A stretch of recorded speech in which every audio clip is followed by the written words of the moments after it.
Hello foodies, welcome to I'm kitchen channel. ఈరోజు మన ఛానల్లో పెరుగు వడ రెసిపీని ఎలా తయారు చేసుకోవాలో చూద్దాము. చాలా ఈజీ రెసిపీ ఇది. ఫస్ట్ అయితే నేను ఒక కప్పుతో మినపగుళ్ళను తీసుకున్నాను. వాటిని బాగా శుద్ధి చేసుకున్నాను. అంటే కొంచెం రాళ్ళవి ఏమీ లేకుండా చూసుకున్నాను. అవి ఒక బౌల్ తీసుకొని అందులో వేసాను. మనం ఏ కప్పుతో అయితే మినపగుళ్ళు తీసుకున్నామో అదే కప్పుతో ఒక 2 కప్పులు, అంతకంటే ఎక్కువ కూడా వేసుకోవచ్చు. ఒక 2 కప్పులు వాటర్ని అయితే పోసుకున్నాను నేను.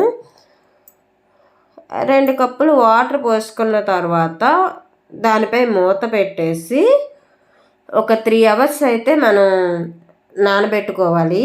3 అవర్స్ కంటే ఎక్కువ నానబెట్టకూడదు. గారెలు కాబట్టి నూనె బాగా లాగేస్తుంది ఎక్కువ టైం అయితే.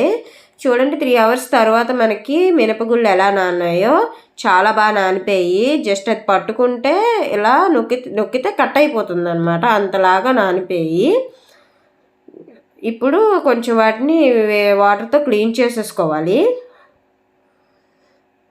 క్లీన్ చేసుకున్న తర్వాత మనం గ్రైండర్ ఆన్ చేసుకొని గ్రైండర్లో వేసుకోవాలి. మనం దీనికి వేరేగా వాటర్ ఏమీ యాడ్ చేసుకోకూడదు. ఎక్కువ వాటర్ అయితే గారెలు బాగా రావు. మనం తీసి వేసుకుంటాం కదా, అదే వాటర్ సరిపోతుంది. వాటర్ ఏమీ ఎక్కువ యాడ్ చేసుకోకూడదు.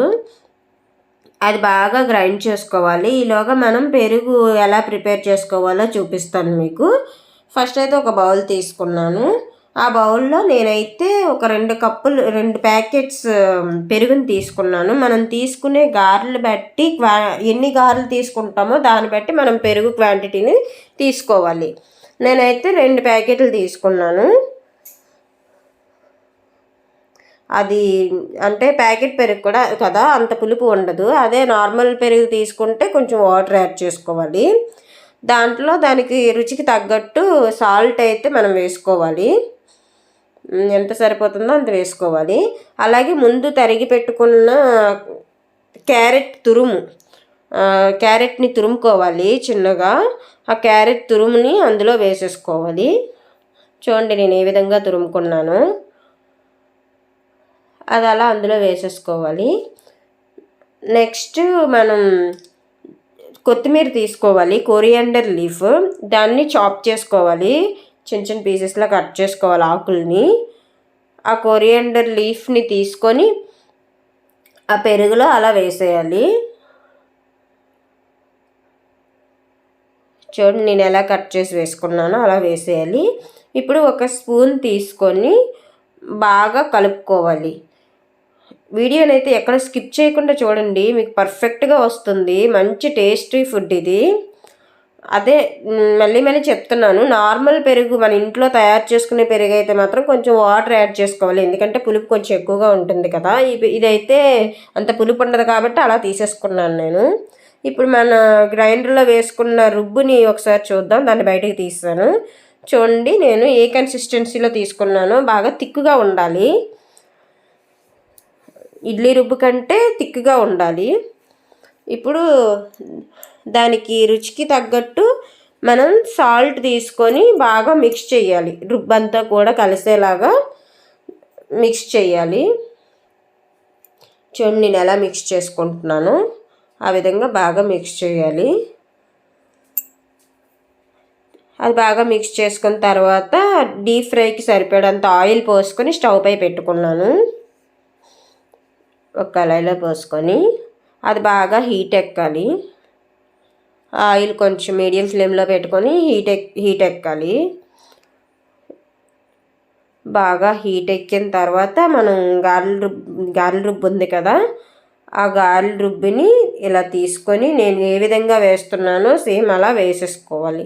మీకు ఒకవేళ చేతితో ఇలా వేసుకోవటం రాకపోయినట్లయితే గారెల మేకర్స్ వచ్చినాయి ఈ మధ్య. గారెల మేకర్ని యూజ్ చేసి కూడా వేసుకోవచ్చు. లేదంటే చేతితో సింపుల్గా ఇలా అయిపోతుంది. అలా రుబ్బంతా కూడా అలా గారెలాగా మొత్తం వేసేసుకోవాలి. మధ్యలో హోల్ పెట్టుకుంటూ